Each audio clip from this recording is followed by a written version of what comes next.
Assalamualaikum warahmatullahi wabarakatuh. Apa khabar semua netizen? Harap semua sihat dan still at home, masih dalam PKP. Baru-baru ni kita digemparkan dengan satu tragedi Alung Tiger. Dan kemudian bila berlaku peristiwa tu, maka hari ni ada orang bertanya-tanya, ada orang mengatakan Alung Tiger ni mengikut ajaran Bahai ataupun Baha lah. Jadi ada netizen tanya saya, apa itu ajaran Baha? Jadi saya nak terangkan di sini, ajaran Baha ni satu ajaran yang telah wujud lebih kurang dalam abad ke 18 ke 19, di antara tu 18 ke 19 Masihi. Kita sekarang ni abad ke 20. Jadi ajaran Baha ni boleh juga disebut sebagai Bahaiyah. Ada juga dikenali sebagai Bahaiyah ataupun dikenali juga dengan Babibiyah. Ada juga yang sebut macam tu, tapi kita lebih kepada Bahaiyah lah. Bahaiyah ini lebih senang kita sebut. Dan kalau kita lihat pengasas dia ni adalah Ahmad Al-Ahsai. Ahmad Al-Ahsai ni asal dia daripada orang Yahudi Inggeris, orang Yahudi Inggeris yang mendiami di Iran, dan dia ini juga daripada ajaran Syiah jugalah, terbahagi kepada ajaran Syiah. Kalau kita tengok gitu, selepas mana Ahmad Al-Ahsai ni memperkenalkan ajaran Bahaiyah ini, dan kemudian diambil pula oleh dikembangkan pula oleh Muhammad Ali Al-Shirazi. Muhammad Ali Al-Shirazi ni dia salah seorang daripada Imam 12 Syiah. Dia salah seorang daripada Imam 12 Syiah. Imam 12 Syiah ni kita tahulah Syiah ni macam mana dengan Islam. Islam ni, adakah Syiah ni Islam? Jadi orang bertikai juga, adakah Syiah ni Islam? Jadi bila Syiah ni pun orang bertikai adakah dia Islam, maka Bahaiyah ni pun kita akan tengok di mana kesilapan, adakah dia ni sesat ataupun dia ni tergolong di kalangan orang yang murtad ataupun terkeluar daripada Islam. Jadi selepas Muhammad Ali Al-Shirazi ini salah seorang daripada Imam 12 Syiah, dan kemudian dia keluar daripada Syiah dan dia memperkenalkan satu mazhab atau memperkenalkan satu ajaran disebut sebagai ajaran Al-Bahiyah inilah, Bahai ini. Dan kemudian ajaran dia ini juga telah dikembangkan oleh Baha Al-Husain. Dikembangkan pula oleh anak murid dia ataupun pengikut dia, disebut sebagai namanya Baha Husain. Baha Husain ini pada tahun 8 abad ke-18 bukan 1825 Hijrah Masihi, satu muktamar, satu perjumpaan diadakan, dan kemudian bila diadakan kemudian dalam perjumpaan tadi diisytiharkan Bahaiyah ini, ajaran Bahaiyah ini, kumpulan Bahaiyah ini keluar daripada Islam. Kalau kita lihat ajaran yang terkandung dalam Bahaiyah ni, dia mengambil ajaran Yahudi, dia mengambil ajaran Nasrani, dia mengambil ajaran Buddha, dan dia mengambil ajaran Islam dicantumkan sekali, dan ada lagi lah ajaran-ajaran yang lain dicantumkan, dijadikan sebagai ajaran Bahaiyah. Kan? Jadi kemudian bila kurun ke-18 1825 Masihi lebih kurang, dia isytiharkan mengatakan ajaran pengikut yang mengikut ajaran Bahaiyah ini keluar daripada Islam. Lepas tak nak ikut Islam, lepas keluar daripada Islam. Dan kemudian kita tengok ni, saya ambil sikit lah. Pengasas dia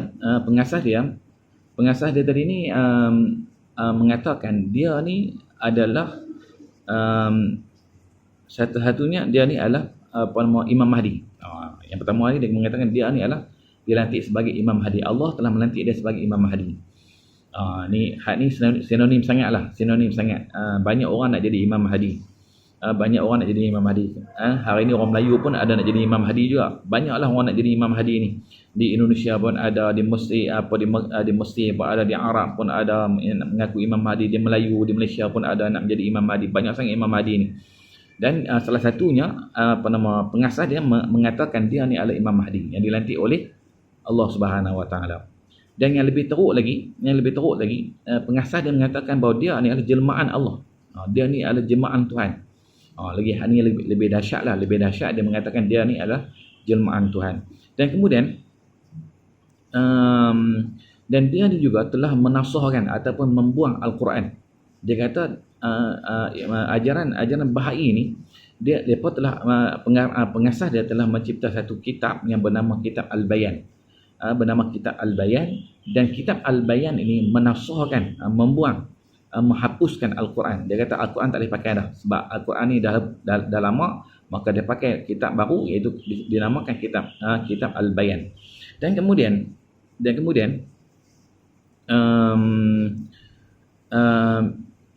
orang-orang Bahai hari ini juga, mereka ini berpuasa juga seperti orang Islam berpuasa di bulan Ramadan, tetapi mereka hanya berpuasa selama 19 hari sahaja.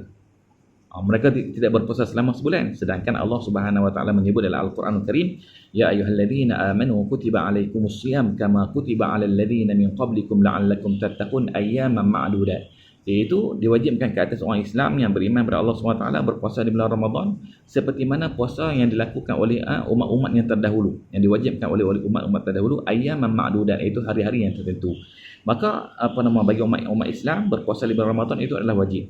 Tetapi pengikut Bahaiyah ini hanya berpuasa di bulan Ramadan hanya selama 19 hari sahaja. Kita ni berpuasa di bulan Ramadan ni selama sebulan, sehingga terbitnya anak bulan di bulan Syawal. Kan barulah kita boleh kita berbuka, kita ni merayakan hari raya Aidilfitri. Ni dan kemudian kumpulan Bahaiyah ini juga, mereka ini melaksanakan solat. Solat mereka 9 rakaat.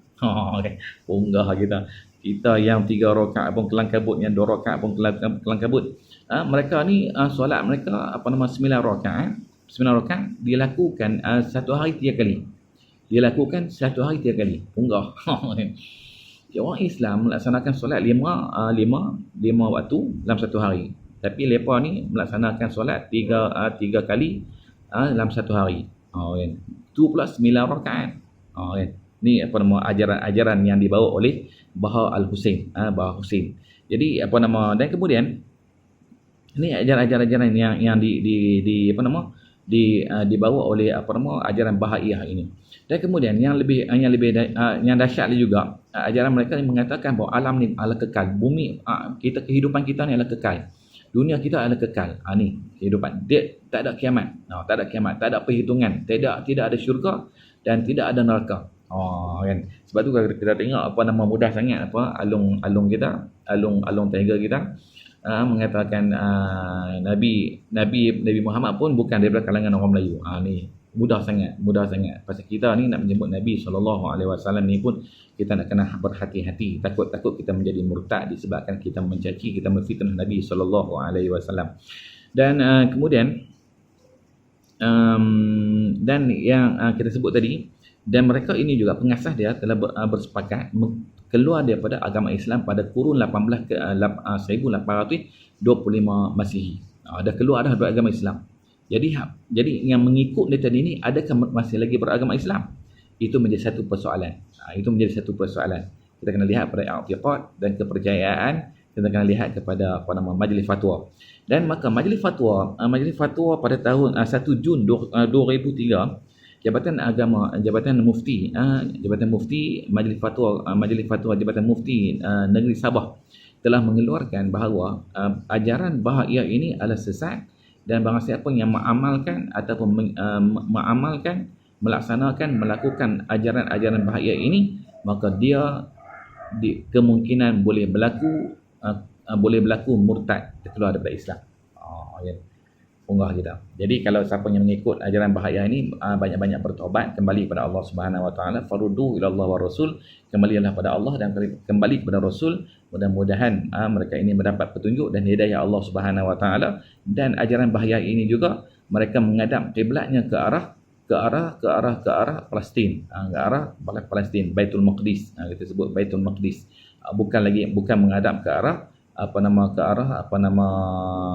Baitullah, sebab pengasas dia dikebumikan, ditanam di Palestin. Maka mereka menghadap kiblat dia ke arah Palestin. Jadi kita jangan ikut. Dan kalau yang mengikut ni, jadi tuan-tuan, netizen boleh justifikasi sendiri, adakah ajaran ini adalah ajaran yang sesat, ataupun orang yang menganut ajaran ini adakah kafir atau adakah murtad. Itu netizen boleh fikir sendiri dengan kenyataan ataupun fakta-fakta yang ada dalam ajaran bahaya ini.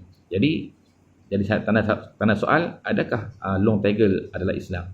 Wallahu a'lam.